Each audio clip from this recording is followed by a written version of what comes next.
През този месец възпитаници на училището Мепелбер ще осъществят първата директна радиовръзка на български ученици с космонавти от Международната космическа станция. Как ще стане това, сега ще ни разкажат Лима Зулу 3 Майк Алфа Ромео или Мариан Рангелов, който е член на радиолюбителския клуб на Нетера Лима Зулу 1 Кило Ромео Новембър. Така ли е? Точно така. В студиото вече е Мария Рачева, менеджер маркетинг и комуникация на училището, в което учат децата, които пък ще могат да зададат своите въпроси към космонавтите. Здравейте, благодаря за поканата. Кажете сега, как това ще стане? Ще направим директен контакт с Международната космическа станция посредством радиолюбителска техника, която ще инсталираме на подходящо място. Ще има антени, които ще бъдат насочени, ще следват траекторията на радиолюбителската станция и така. Сега ние сме в радио, ама предполагам, че за някакво друго радио става въпрос. Още повече, че тук изчетох едни много дълги букви, всъщност сложих думички за всяка една от тях. Това е радиолюбителската азбука, която е международно призната. Всъщност тя не се използва само от радиолюбителите, ами от всякакви професии, където се налага комуникация през ефир и тъй като ефирът е зашумен, когато се налага отчетливо да се произнасят звуците, се използват стандартни думи, които стоят за всеки звук. Така всеки разпознава звука. Хайде поред. Първо, защо не знаем все още датата, на която децата ще могат да задават своите въпроси към космонавтите? Това мисля, че е отново подходящ въпрос за Мариан, тъй като е технически, а те осъществяват Ние не знаем обезпечение. точната дата. Знаем 10 слота, които отговарят на 10 така наречени паса или преминавания на Международната космическа станция в последната седмица на месец март. Ние сме приоритизирали тези пасове и сме подали информацията към АРИС, това са организаторите на събитието, и те спрямо задачите на Международната космическа станция и приоритетите, които имат те, ще изберат пас, в който ние ще се включим. Сега, между тези пасове и слотове, разбрах, че има едни 10 минути, в които Международната космическа станция ще бъде на такова разстояние от България, че да може да направите тази радиовръзка. Точно Но все така. още е малко рано да се каже в кой от тези между 3 и 4 дни тя ще бъде на най-подходящото място за най-подходящата връзка. Не, ние знаем най-подходящото място, ние знаем точните часове от до в рамките на тези 5 дни, защото то е, не бих казал просто, но математика и ние знаем точните часове, в които ще се случи това. И да, те са подбрани така, че да са близо до България. Всъщност в началото на паса, на видимия пас, разстоянието е горе-долу между 1500 и 2000 км, а в най-близката точка ще бъде нещо от порядъка на между 400 и 500 км. В момента, в който ние вече знаем точния ден и точния час, когато това ще се случи наживо, децата, които сега ще ми каже Мария колко на брой са, как бяха подбрани и защо защо беше избрано вашето училище също за този проект. 14 деца ще имат възможността да зададат своите въпроси, стига времето да стигне. Това са деца, ученици в нашето училище и деца, които са на служители на радиолюбителския клуб,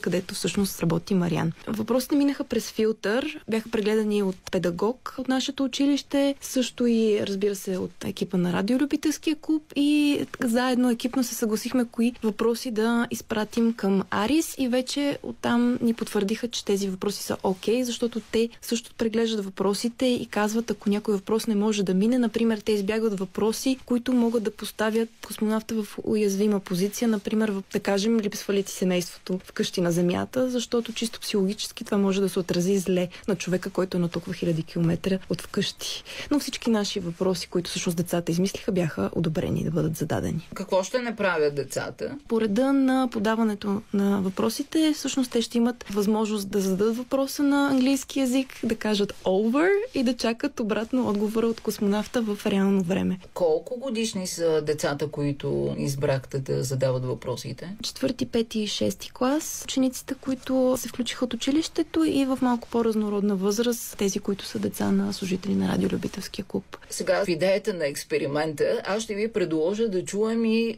въпросите на 3-9 годишни деца. Те няма да имат в момента тази възможност да зададат директно въпросите си на космонавтите, но пък вие ще може да чуете и да сравним тези въпроси с въпросите, които вашите деца са задали. Това са 3-9 годишни деца, както казах, от Пловдив, Дарина и Мария Щереви и Томас Велчев. Нека да ги чуем. Колко най-много време може човек да оцелее в космоса? Какво полезно може да се вземе от космоса, което да използваме на Земята? Има ли вятър в космоса? Усещат ли си миризми в космоса?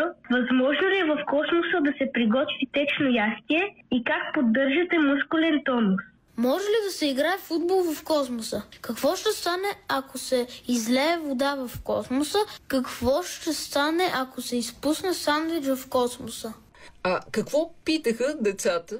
Различни неща от по-битови, като какво космонавтите пият на Международната космическа станция, до колко далече в космоса искаш да стигнеш. Аз не бих искал да издам самите въпроси, защото нека да ги оставим на космонавтите, но наистина това са теми от бита, теми от това какво е необходимо, за да станеш космонавт, теми от това какво е ежедневието на космонавтите и разбира се как е устроена космическата станция. Аз самата се запитах какво бих питала, ако имам тази възможност, и се сетих, че не е любопитно ми е откъде вземат вода и кислород на тази станция. Въпрос.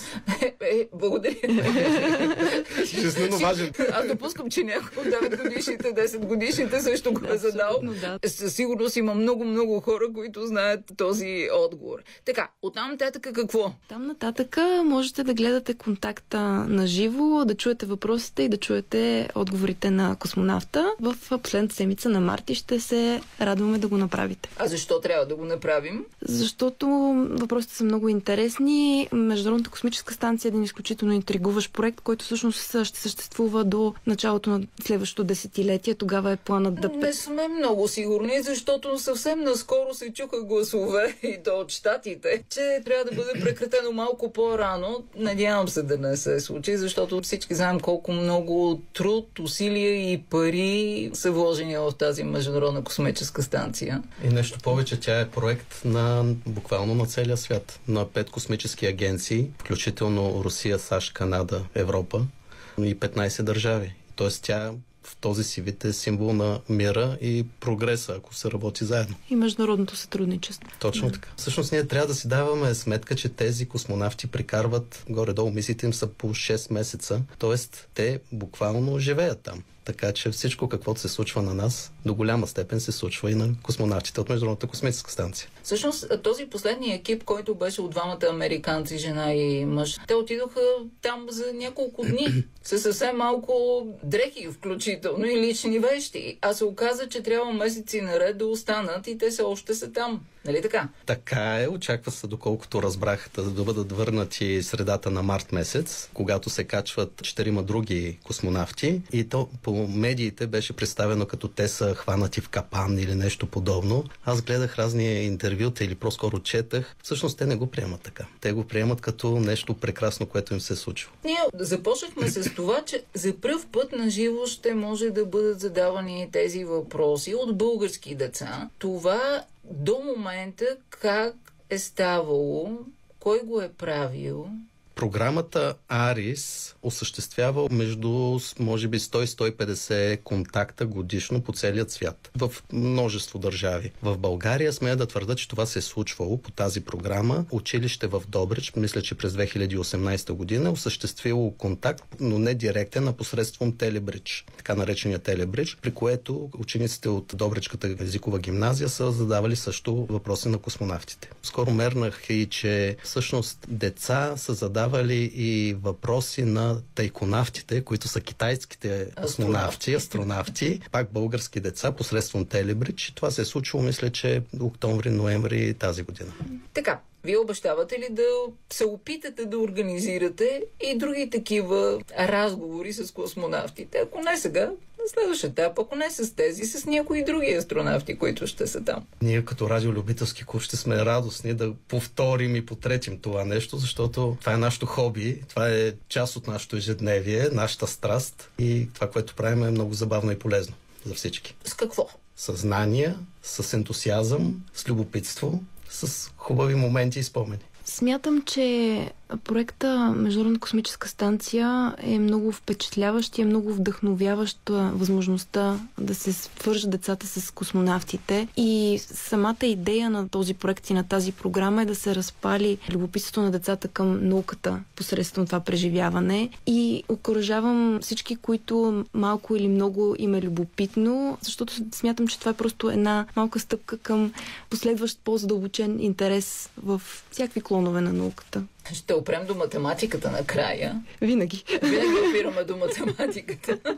Добре, с какво да завършим? С математика ли? С усмивки. И с послание, може би? Послание към децата, да бъдат любопитни и да задават въпроси. Благодаря Мариан Рангелов, член на радиолюбителския клуб на Нетера, и Мария Рачева, менеджер маркетинг и комуникации на Maple Bear.